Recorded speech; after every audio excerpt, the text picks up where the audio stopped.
अमृतम संस्कृतम क्लास 7 संस्कृत का चैप्टर 12 या 13 कोई सा भी मान सकते हैं आप। किसी किताब में ये 12वां पार्ट है, किसी किताब में 13वां पार्ट है। अमृतम संस्कृतम यानी कि संस्कृति अमृत है।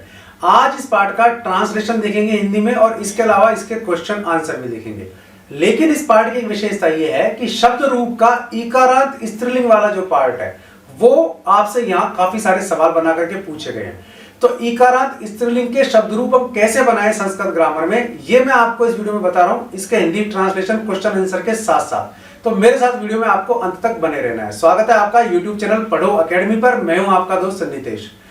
तो इस पार्ट में हम देखेंगे इकारांत स्त्रीलिंग के शब्द रूप बनाना। बहुत ही जल्दी आप इसको बनाना सीख जाएंगे और धीरे धीरे आपकी ग्रामर अच्छी तरीके से सॉलिड हो जाएगी।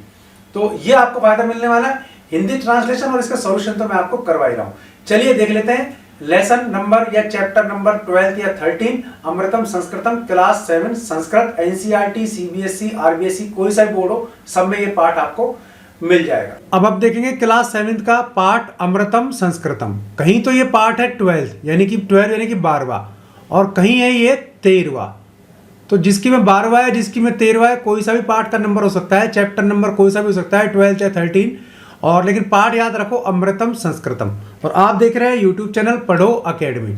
फटाफट सब्सक्राइब कर लो क्योंकि यहाँ आपको मैं इसका हिंदी अनुवाद ट्रांसलेशन करा रहा हूँ और इसके क्वेश्चन एंड आंसर करा रहा हूँ।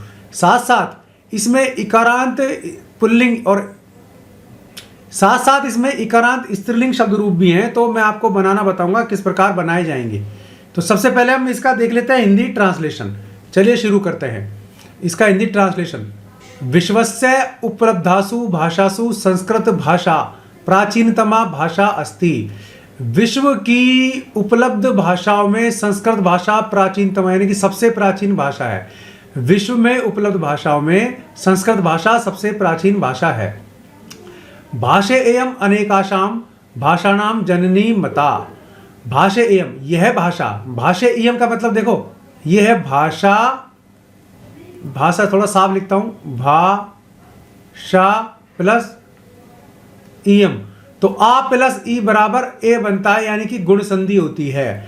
तो भाषेयम् अनेकाशाम भाषाणाम जननी मता। अनेक भाषाओं की इस भाषा को यानी कि संस्कृत भाषा को, भाषेयम् किसके लिए आया? संस्कृत के लिए। इस भाषा को अनेक भाषाओं की जननी माना गया है। मता यानी माना गया है। प्राचीनयो ज्ञान विज्ञानयो निधि अस्याम सुरक्षित है। प्राचीन ज्ञान विज्ञान की निधि यानी खजाना अस्याम यानी कि संस्कृत भाषा में सुरक्षित है। प्राचीन ज्ञान विज्ञान की निधि इस भाषा में सुरक्षित है। संस्कृतस्य महत्व विषय केनापि कथितम। संस्कृत के महत्व के विषय में किसी ने कहा है। केनापि किसी के द्वारा भी कहा गया है। भारतस्य प्रतिष्ठे द्वे। भारत में दो ही चीज प्रतिष्ठित है, पहला संस्कृत और दूसरा संस्कृति। तो किसी ने कहा है कि भारत में दो ही चीज प्रसिद्ध है, पहला संस्कृत और दूसरा संस्कृति। इयम भाषा यानी कि संस्कृत भाषा अति वैज्ञानिक भाषा है ये। केचन कथयन्ति कुछ लोग कहते हैं, यत माने कि संस्कृतमेव संगणकस्य कृते सर्वोत्तमा भाषा, कि संस्कृत ही कंप्यूटर निर्माण के लिए सर्वोत्तम भाषा है। अस्या वाङ्मय इसका वाङ्मय वेद पुराण नीति शास्त्र चिकित्सा शास्त्र आदि भी समृद्ध है। तो संस्कृत में ही क्या इसका वाङ्मय जो है वेद पुराण नीति शास्त्र चिकित्सा शास्त्र आदि समृद्ध है। कालिदास आदि नाम विश्व कवि नाम काव्य सौंदर्यम अनुपम। कालिदास आदि विश्व कवियों का काव्य सौंदर्य भी अनुपम है। कौटिल्य रचितम अर्थशास्त्रम जगति प्रसिद्धम अस्ति। कौटिल्य द्वारा रचित अर्थशास्त्र भी संसार में प्रसिद्ध है। गणित शास्त्रे शून्यस्य प्रतिपादनम सर्वप्रथम आर्यभट्टे अकरोत्। गणित में शून्य का प्रतिपादन सबसे पहले आर्यभट्ट ने किया था। अकरोत् माने किया था, पास्ट टेंस है, त्रिधातु है ना। चिकित्सा शास्त्रे चरक सुश्रुतयो योगदानम विश्व प्रसिद्धम। चिकित्सा शास्त्र में, चिकित्सा शास्त्रे सप्तमी विभक्ति, चिकित्सा शास्त्र में चरक सुश्रुत का योगदान विश्व प्रसिद्ध है। संस्कृते यानी अन्यानि शास्त्राणि विद्यन्ते। संस्कृत यानी संस्कृत में सप्तमी विभक्ति एक वचन। संस्कृत में वैसे तो अनेक शास्त्र विद्यमान है। तेषु उनमें वास्तुशास्त्र रसायन शास्त्र खगोल विज्ञानम ज्योतिष शास्त्रम विमान शास्त्रम इत्यादि उल्लेखनीय। वैसे तो संस्कृत में अनेक प्रकार के शास्त्र विद्यमान हैं, उनमें वास्तुशास्त्र, रसायन शास्त्र, खगोल शास्त्र, ज्योतिष शास्त्र, विमान शास्त्र आदि उल्लेखनीय हैं। संस्कृते विद्यमाना सूक्तयः अभ्युदय प्रेरयन्ति। संस्कृत में विद्यमान जो सूक्तियां हैं, संस्कृत में लिखी गई जो सूक्तियां हैं, वो अभ्युदय के लिए प्रेरित करती हैं। अभ्युदय यानी कि अभ्युदय के लिए प्रेरित करती हैं। प्रेरित करना, ठीक है ना, चतुर्थी विभक्ति आती है ना। यथा, जिस प्रकार सत्यमेव जयते, वसुंधैव कुटुंबकम, विद्या अमृतम अश्नुते, योग कर्मसु कौशलम इत्यादि। ये सूक्तियां हैं भाई। जिस प्रकार सत्यमेव जयते, वसुंधैव कुटुंबकम, विद्या अमृतम अश्नुते, योग कर्मसु कौशलम, ये संस्कृत की सूक्तियां अभ्युदय के लिए प्रेरित करती हैं। सत्यमेव जयते मतलब सत्य की जय हो। वसुधैव कुटुंबम मतलब सारा संसार ही हमारा परिवार है। विद्या अमृतम अश्नुते मतलब विद्या के समान कोई भी अमृत नहीं है। योग कर्मसु कौशलम मतलब योग ही कर्मों का कौशल है। सर्वभूतेषु आत्मवत व्यवहारम कर्तुम संस्कृत भाषा सम्यक शिक्षयन्ति। सर्वभूतेषु सभी प्राणियों में, सप्तमी विभक्ति है ना, बहुवचन, और सर्वभूतेषु सभी प्राणियों में आत्मवत व्यवहारम कर्तुम, आत्मवत व्यवहार करने के लिए संस्कृत भाषा सम्यक शिक्षयति। सम्यक यानी संस्कृत भाषा सम्यक तो अच्छी तरीके से शिक्षित करती है। यानी संस्कृत हमें सभी प्राणियों से आत्मवत व्यवहार करने के लिए शिक्षित करती है या प्रेरित करती है। केचन कथयन्ति, कुछ लोग कहते हैं, यत् माने कि संस्कृत भाषाया केवलम धार्मिकम साहित्यम वर्तते। कुछ लोग कहते हैं कि संस्कृत भाषा में केवल धार्मिक साहित्य ही कहा गया है संस्कृत भाषा को। ऐसा धारणा समाचीना नैस्ति, यह धारणा सही नहीं है। संस्कृत ग्रंथेषु मानव जीवनाय, संस्कृत ग्रंथेषु संस्कृत ग्रंथों में मानव जीवनाय, मानव जीवन के लिए विभिन्न प्रकार के विषय समाविष्टा संति, समाविष्ट किए गए हैं। संस्कृत ग्रंथों में मानव जीवन के लिए विभिन्न प्रकार के विषय भी समाविष्ट किए गए हैं। यानी कि यह केवल एक धार्मिक ग्रंथ ही नहीं है। महापुरुषाणाम मति, उत्तम जनानाम धृति, महापुरुषों की बुद्धि, क्या क्या है संस्कृत भाषा में? महापुरुषों की बुद्धि, उत्तम जनों का धैर्य, सामान्य जनानाम जीवन पद्धति, सामान्य जनता की जीवन पद्धति, च वर्णिता संति, वर्णित की गई हैं। तो क्या क्या वर्णित किया गया है? महापुरुषों की बुद्धि के विषय में, उत्तम जनों की धैर्य के बारे में, सामान्य जनों की जीवन पद्धति के बारे में भी इसमें वर्णन किया गया है। अतः इसलिए अस्माभिः संस्कृतम अवश्यमेव पठनीयम। अतः इसलिए अस्माभिः यानी कि हमारे द्वारा, हम सबको संस्कृतम अवश्यमेव पठनीयम, संस्कृत अवश्य पढ़नी चाहिए। पठनीयम है ना, अनियर प्रत्यय, प्रत्यय कौन सा है? अनियर, यानी कि संस्कृत में अनियर मतलब चाहिए। तो हम सबको संस्कृत आवश्यक रूप से पढ़नी चाहिए। तेन, उनमें मनुष्यस्य समाजस्य च परिष्कार भवेत्, उससे मनुष्य का और समाज का परिष्कार होता है ना। मनुष्य और समाज का परिष्कार निहित है, किसमें निहित है? संस्कृत में। उक्तम च, और कहा भी गया है, मित्र, हे मित्र, अमृतम संस्कृतम, संस्कृत ही अमृत है, सरल है, सरस है, वच है, यानी कि इसमें जो वाणी है वो सरल और सरस है, यानी कि अच्छे रस वाली है, यानी कि हमारे कानों को अच्छी लगती है और सरल भी है। भाषासु महनीयम, भाषा में ये बहुत महत्वपूर्ण है, बहुत महान है। यद कि ज्ञान विज्ञान पोषकम, और ज्ञान विज्ञान की पोषक भी है। तो हे मित्र, संस्कृत अमृत के समान है। संस्कृत में वो जो भाषा है वो सरस और सरल है, ये सभी भाषाओं में महान है और ज्ञान विज्ञान की पोषक है। ये संस्कृत की विशेषताएं बताई हैं। इसके आपको मैं करा देता हूँ इसके क्वेश्चन आंसर, ठीक है ना। क्वेश्चन आंसर आपको करा देता हूँ फटाफट। यूट्यूब चैनल पढ़ो अकेडमी को आप सब्सक्राइब कर लीजिए और इसके शब्द रूप आप देख लेना, उच्चारण करो इनका। उपलब्धासु चिकित्सा शास्त्रम, भूगोल शास्त्रम, विद्यमाना संगणकस्य, वैशिष्ट्यम, वाङ्मये अर्थशास्त्रम। प्रश्नानाम एक पदेन उत्तराणि लिखत, एक पद में उत्तर लिखना है अब हमको इसका। का भाषा प्राचीनतमा, कौन सी भाषा प्राचीनतम है? संस्कृत। शून्य से प्रतिपादनम के अकरोत, आर्यभट्ट अकरोत। शून्य का प्रतिपादन किसने किया? आर्यभट्ट ने किया। कौटिल्येन रचितम शास्त्रम किम, कौटिल्य द्वारा रचित शास्त्र कौन सा है? अर्थशास्त्रम, अर्थशास्त्र है। कस्या भाषाया काव्य सौंदर्यम अनुपमम, किस भाषा का काव्य सौंदर्य अनुपम है? संस्कृत भाषा का काव्य सौंदर्य अनुपम है। का अभ्युदय प्रेरयन्ति, अभ्युदय के लिए कौन प्रेरित करता है? सूक्त है, यानी कि सूक्तियां। संगणकस्य कृते सर्वोत्तमा भाषा का, इनके उत्तर थोड़ा विस्तार से देने, एक सेंटेंस में देने। तो आप कैसे लिखेंगे? संगणकस्य कृते सर्वोत्तमा भाषा, इस कै की जगह क्या लिख देंगे आप? संस्कृत भाषा, ठीक है ना। ओके, ये हो गया आपका उत्तर एक। ख का लिखेंगे संस्कृतस्य वाङ्मये कई समृद्धम अस्ति, संस्कृत वाङ्मय में क्या क्या समृद्ध है? तो आप लिखेंगे संस्कृत वाङ्मयम वेदै पुराणै नीतिशास्त्रै चिकित्सा शास्त्र आदि विषय समृद्धि अस्ति, ठीक है। अब अगला सवाल है संस्कृतम किम शिक्षयति, संस्कृत क्या शिक्षा देती है। सर्वभूतेषु आत्मत व्यवहारम कर्तुम शिक्षयति, संस्कृतम सर्वभूतेषु आत्मत व्यवहारम कर्तुम शिक्षयति, संस्कृत में सभी प्राणियों से आत्मवत व्यवहार करने की प्रेरणा देती है। आत्मत व्यवहार कैसा होता है, जैसा हम किसी और से व्यवहार की अपेक्षा करते हैं, है ना, वैसे हम दूसरों के साथ भी व्यवहार करें। हम किसी से अच्छा बोलेंगे तो वो भी हमसे अच्छा बोले, है ना, लेकिन उसके लिए जरूरी है हम उससे अच्छा बोलें। तो ऐसे व्यवहार की हम इच्छा करते हैं, वही व्यवहार दूसरों से करें, उसको कहा गया है आत्मवत व्यवहार, अपने समान व्यवहार करो। अस्माभि संस्कृत किमर्थम पठनीयम, हमारे लिए संस्कृत क्यों पठनीय है। अस्माभि संस्कृतम पठनीयम क्योंकि यतहि, क्योंकि अस्माभि संस्कृत पठनीयम, हमारे लिए संस्कृत पठनीय यतहि क्योंकि अनेन मनुष्यस्य समाजस्य च परिष्कारः भवति, इससे, इसके द्वारा, अनेन मतलब इसके द्वारा, एक शब्द है संस्कृत में अनेन, अनेन का मतलब है इसके द्वारा, है ना, कर्ता में, कर्ता ने करण को कर्म से, संप्रदान के लिए अपादान से, है ना, इस प्रकार। तो यहाँ अनेन मतलब के द्वारा मनुष्य और समाज का परिष्कार होता है संस्कृत के द्वारा। चलो अब देखो यहाँ ये इकारांत स्त्रीलिंग शब्द हैं भाई, ये हमको करने हैं। देखो मैंने ये आपको टेबल करा दी थी अलग से बना करके।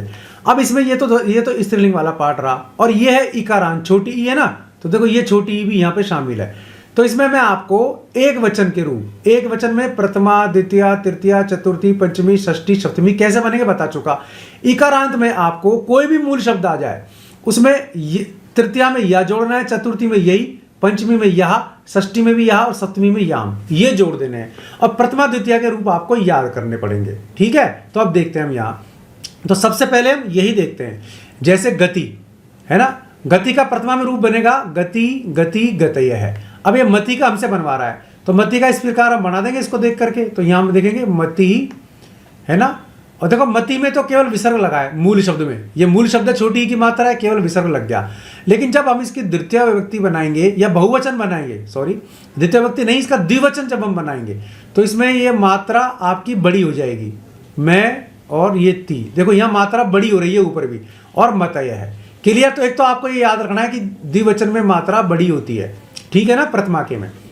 अब बुद्धि है, बुद्धि द्वितीय का आपको बना रखा है इसने, द्वितीय में एक वचन, द्विवचन, बहुवचन, बुद्धिम, बुद्धि, बुद्धि, ठीक है। तो अब प्रीति का हमें बनाना है, प्रीति का भी हमें बनाना है, द्वितीय का बनाना है, तो द्वितीय का हमें बनाना पड़ेगा। देखो इसमें नहीं दे रखा, यहाँ पे नहीं दे रखा द्वितीय का, तो इसकी तरह बना लेंगे हम। तो प्रीति का क्या लिखेंगे हम, प्री, है ना, और ती छोटी की छोटी रहेगी, और ये प्रीतिम में हलंत आ जाएगा, प्रीतिम, प्रीति। अब देखो यहाँ ती बड़ी हो गई है, और यहाँ भी प्रीति बड़ी हो जाएगी, और प्रीति में दो विसर्ग भी आ जाएंगे, प्रीतिम, प्रीति, प्रीति। तो ये आपको याद करना है जहाँ जहाँ मात्रा बड़ी होती है, क्योंकि ये सवाल आपसे पूछता है, चाहे आप कोई सा भी कंपटीशन दे हो, रीट दो आप, सी टेट दो आप, यूपी टेट दो आप, टीजीटी, पीजीटी दो आप, कोई सा भी एग्जाम दो। चलो अब आगे देखते हैं नीति। देखो नीति में भी नी बड़ी है, ती छोटी है। अब ये आपको तृतीय विभक्ति में ले गया, तृतीय विभक्ति से हम यहाँ शुरू हो जाते हैं हमारा। देखो ये टेबल आ गई, ये तृतीय विभक्ति है। अब तृतीय विभक्ति के एक वचन में लास्ट में या लगा देना है हमको। तो जैसे नीति है तो इसने नित्य लगा दिया, देख लो आप, इसने भी नित्य लगा दिया। अब हमको शांति का बनाना है, तो हम कैसे बनाएंगे, शा, आधा न, आधा तय और या, शांत्या, ठीक है ना। अब ये शांतिभ्य, शांतिभ्याम, शांतिभ्याम, और ये शांति भी इसने बनाई रखा है, ठीक है ना, इस प्रकार बना सकते हैं। तो ये या लगाए, देख लो तृतीय विभक्ति में एक वचन में हम या लगा देंगे, लगा दिया हमने। अब चतुर्थी, चतुर्थी में क्या लगाएंगे, यही लगाएंगे। तो देखो इसने यही लगा रखा है ना, या फिर ये लगेगा कहीं कहीं पर, तो इसको आप ये भी कर सकते हैं, ये लो, तो या तो यही लगेगा या यही लगेगा। तो प्रकृति के चतुर्थी विभक्ति एक वचन में हम या यही लगा देंगे, तो रूप बनेगा एक, तो ये बनेगा आपके प्र, क्रय, आधा तय और यही, प्रकृत्य। देखो ये यही लगा दिया हमने, यहां से देखो यहाँ भी यही बता रहा है ये, या फिर आप इसमें लास्ट में ये लगा देंगे तो प्रकृत्य बन जाएगा, प्रकृतिभ्याम, प्रकृतिभ्य, प्रकृतिभ्य। ये मैं इसलिए लिख के बता रहा हूं ताकि आप भी सीख जाएं। अब इसका आप खुद बनाइए, एक सेकंड आप देखिए इसको और फिर बनाइए। कीर्ति है, और इस टेबल को मैं थोड़ा सा नीचे ले लेता हूँ, ये टेबल ऊपर चली गई है, इसको हम नीचे ले लेते हैं, यहाँ आ जाते हैं क्योंकि ये मूवेबल है। चलो अब देखो पंचमी, कीर्ति का पंचमी विभक्ति, तो यहाँ पंचमी विभक्ति देखेंगे, ये रही पंचमी विभक्ति। पंचमी विभक्ति में एक वचन में लास्ट में यह लगेगा, तो कीर्ति में देखो इसने कीर्त्यः लगा रखा है, इसने लगा रखा है ना यह, और कीर्ते, तो गीति में हम क्या लगाएंगे, गीत्यः है ना, या फिर गीते, ठीक है, गीतिभ्याम और गीतिभ्य, ये गी छोटी ती भय। अब देखो आप कि ऊपर तो यहां बड़ा हो रहा था, है ना, प्रथमा और द्वितीया में तो मात्रा बड़ी हो जाती है। हम थोड़ा सा इसको ऊपर लेंगे ना, यहां पर देखो, एक बार गौर से देखो इसको। जब हमने प्रथमा द्वितीया देखी थी, ये प्रथमा थी, ये प्रथमा, ये द्वितीया, ये द्वितीया, यहां अंत में मात्रा बड़ी हो रही है, ठीक है। लेकिन जब हम चतुर्थी में इसमें आएंगे तो बाकी तृतीया से लेकर के मात्रा फिर छोटी की छोटी है। तो ये आपको याद करना पड़ेगा, इसलिए प्रथमा और द्वितीया के वचन इसके इंपॉर्टेंट है। अब आ जाते पंचमी तक, हमारा काम यहाँ हो गया है, ठीक है। अब षष्ठी में देखेंगे हम यहाँ। चलो षष्ठी में आते हैं। ये षष्ठी विभक्ति है, तो यहाँ भी षष्ठी, ये पकड़ो षष्ठी को, कृति शब्द है, षष्ठी विभक्ति है, और षष्ठी विभक्ति के ये षष्ठी विभक्ति ये रही, और या लगेगा। तो कृति में षष्ठी विभक्ति में हम क्या लगा देंगे, यहाँ ये बना सकते हैं हम क्रय आदात्य और यह कृत्यः, या फिर कृत्य बना सकते हैं, कृत्य, ये कृत्यः, कृत्यो और कृतिनाम, ठीक है। अब सप्तमी विभक्ति ये रही, तो इसमें लास्ट में याम लगा देते हैं सप्तमी विभक्ति में। तो भीति है, भीति में भीतौ, है ना, भीतौ। यहाँ धृति का देखो, धृति में सप्तमी विभक्ति में धृतौ, धृत्याम लगाए ना, तो भीति में भीतौ उसने बना रखा है, हम ये रूप बना लेंगे, याम लगाएंगे ना लास्ट में, तो इसका रूप बनेगा भी ते या मैं, ठीक है ना भाई, भीति है ना, तो भी तो या में बन जाएगा रूप आपका। लेकिन रूप बनाने के साथ साथ हमको सेकंड और थर्ड यानी कि द्वितीय और बहुवचन बनाना है, ठीक है। तो ये हलंत आ जाएगा। अब भीत्यो और भीतिषु,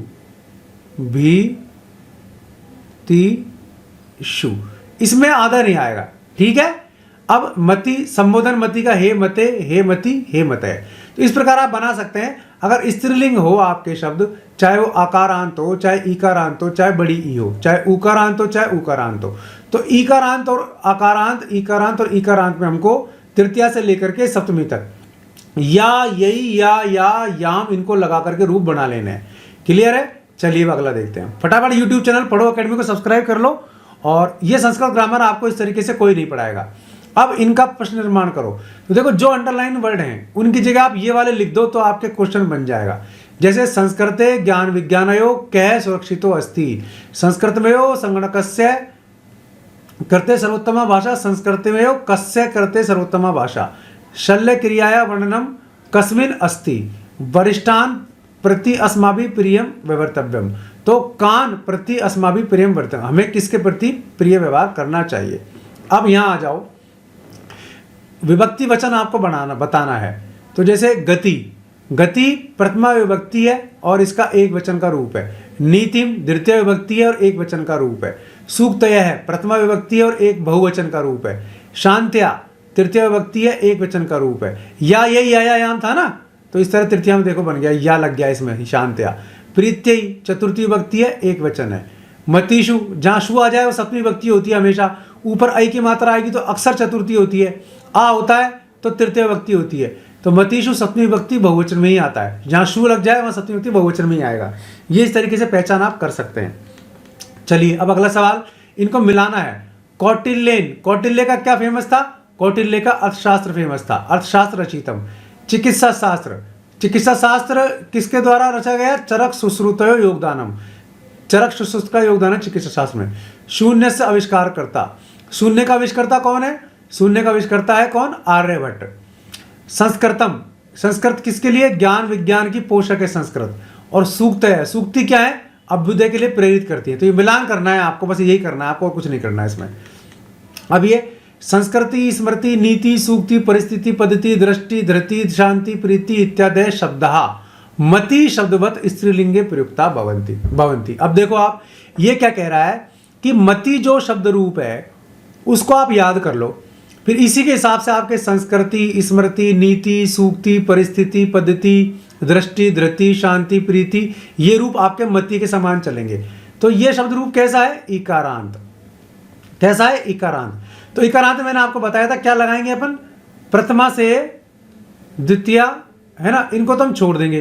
तो तृतीया में क्या लगाएंगे, या, ये चतुर्थी में यही, पंचमी में यह, छठी में यह और सप्तमी में याम। तो ये प्रथमा एक वचन के रूप में आपके, ये तो हो गए आपके तृतीया, ये हो गए आपके चतुर्थी एक वचन, ये हो गए आपके पंचमी एक वचन, ये हो गए आपके षष्ठी एक वचन, ये हो गए आपके सप्तमी एक वचन।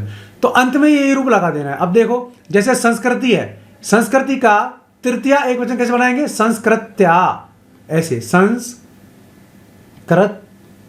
है ना।